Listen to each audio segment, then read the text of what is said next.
అండి ఈరోజు ఈ వీడియోలో అనేది మీకు మామిడి పూతను అయితే చూపించబోతున్నాను. చూడండి, ఇదే మామిడి పూత అనేది. మామిడికాయలు ఎక్కడ ఇస్తుందో చూపిస్తాను చూడండి. మామిడికాయలు అనేది ఇక్కడ వదిలింది చూడండి. ఇక్కడ ఇక్కడ ఉన్నాయి చూడండి కాయలు అనేది. ఈ పువ్వు అంతా రాలిపోతుంది, ఈ కాయలు మాత్రం మిగులుతాయి. ఇవే వదులుతాయి పెద్ద పెద్ద కాయలుగా అయ్యేది.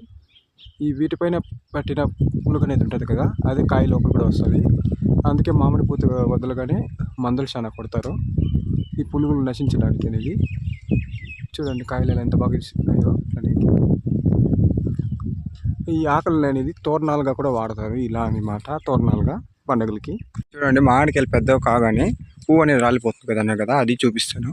ఇది చూడండి, పువ్వు అంతా రాలిపోయింది, కాయలు మాత్రం మిగిలినాయి. చూడండి ఎంతలా అయినాయి కాయలు అనేవి. ఈ పువ్వు అంతా వేస్ట్ అనమాట. చూడండి ఇలా రాలిపోతుంది ముట్టుకుంటుంటే. చూడండి, పువ్వు చాలా వదులుతుంది కానీ కాయలు మాత్రం తక్కువగానే వదులుతాయి. గొత్తగా అనేది అన్ని కాయలు వదలవు.